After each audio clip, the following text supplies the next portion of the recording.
ಬಹಳ ವರ್ಷಗಳ ಹಿಂದೆ ಪುರಾತನ ಭಾರತದಲ್ಲಿ ಒಂದು ಭಯಾನಕ ಹಾಗೂ ಅಹಂಕಾರಿ ರಾಕ್ಷಸ ರಾಜನು ಆಳುತ್ತಿದ್ದನು. ಅವನ ಹೆಸರು ಹಿರಣ್ಯಕಶಿಪು. ತೀವ್ರ ತಪಸ್ಸಿನಿಂದ ಅವನು ಒಂದು ಅದ್ಭುತ ವರವನ್ನು ಪಡೆದನು. ಮಾನವನಿಂದಲೂ ಅಲ್ಲ, ಪ್ರಾಣಿಯಿಂದಲೂ ಅಲ್ಲ, ಹಗಲಲ್ಲೂ ಅಲ್ಲ, ರಾತ್ರಿಯಲ್ಲೂ ಅಲ್ಲ, ಮನೆಯಲ್ಲಿ ಅಲ್ಲ, ಹೊರಗೆಯೂ ಅಲ್ಲ, ಭೂಮಿಯ ಮೇಲೂ ಅಲ್ಲ, ಆಕಾಶದಲ್ಲೂ ಅಲ್ಲ, ಅವನನ್ನು ಯಾರೂ ಕೊಲ್ಲಲಾರರು ಎಂಬ ವರ.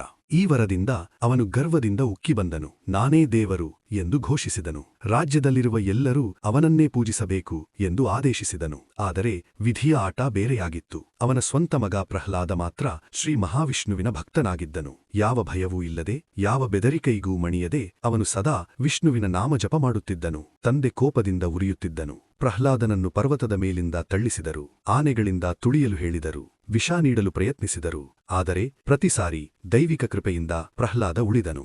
ಕೊನೆಗೆ ಹಿರಣ್ಯಕಶಿಪು ತನ್ನ ಸಹೋದರಿ ಹೋಲಿಕಾ ಅವರನ್ನು ಕರೆದನು. ಹೋಲಿಕಾಗೆ ಅಗ್ನಿಯಿಂದ ರಕ್ಷಿಸುವ ಮಾಯಾವಸ್ತ್ರವಿತ್ತು. ಯೋಜನೆ ಕ್ರೂರವಾಗಿತ್ತು. ಹೋಲಿಕಾ ಪ್ರಹ್ಲಾದನನ್ನು ಮಡಿಲಲ್ಲಿ ಕುಳಿರಿಸಿಕೊಂಡು ಅಗ್ನಿಯಲ್ಲಿ ಕುಳಿತುಕೊಳ್ಳಬೇಕಿತ್ತು. ಅಗ್ನಿ ಪ್ರಹ್ಲಾದನನ್ನು ಸುಟ್ಟು ಹಾಕಬೇಕು, ಹೋಲಿಕಾ ಮಾತ್ರ ಸುರಕ್ಷಿತವಾಗಿರಬೇಕು.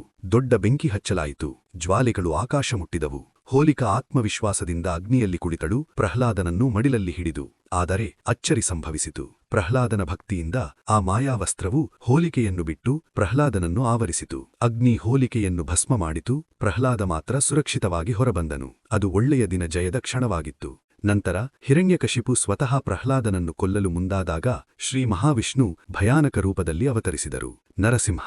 ಸಂಜೆ ಸಮಯದಲ್ಲಿ, ಹಗಲೂ ಅಲ್ಲ, ರಾತ್ರಿಯೂ ಅಲ್ಲ, ಬಾಗಿಲಿನ ಅಂಚಿನಲ್ಲಿ, ಮನೆಯೊಳಗೂ ಅಲ್ಲ, ಹೊರಗೂ ಅಲ್ಲ, ಮಡಿಲಲ್ಲಿ ಎತ್ತಿಕೊಂಡು, ಭೂಮಿಯ ಮೇಲೂ ಅಲ್ಲ, ಆಕಾಶದಲ್ಲೂ ಅಲ್ಲ, ನರಸಿಂಹನು ಹಿರಣ್ಯಕಶಿಪುವನ್ನು ಸಂಹರಿಸಿದನು. ಹೀಗೆ ಧರ್ಮದ ಜಯವಾಯಿತು. ಆ ದಿನದಿಂದ ದುಷ್ಟತನದ ಮೇಲೆ ಸತ್ಸ್ವಭಾವದ ಜಯವನ್ನು ಸ್ಮರಿಸಲು ಜನರು ಹೋಳಿಯ ಮುನ್ನಾ ರಾತ್ರಿ ಬೆಂಕಿ ಹಚ್ಚಲು ಪ್ರಾರಂಭಿಸಿದರು. ಅದನ್ನೇ ಹೋಳಿಕಾ ದಹನ ಎಂದು ಕರೆಯುತ್ತಾರೆ. ಮುಂದಿನ ದಿನ ಬಣ್ಣಗಳೊಂದಿಗೆ ಸಂಭ್ರಮಾಚರಣೆ ಆರಂಭವಾಯಿತು. ಬಣ್ಣಗಳು ಏಕತೆ, ಸಂತೋಷ, ಪ್ರೀತಿ ಮತ್ತು ವಸಂತ ಋತುವಿನ ಆಗಮನವನ್ನು ಸೂಚಿಸುತ್ತವೆ. ಇಂದು ನಾವು ಆಚರಿಸುವ ಹೋಳಿ ಹಬ್ಬ ಒಳ್ಳೆಯ ದಿನ ಜಯದ ಸಂಕೇತ, ಭಕ್ತಿಯ ಶಕ್ತಿ ಮತ್ತು ಅಹಂಕಾರದ ಅಂತ್ಯದ ಸ್ಮರಣೆ.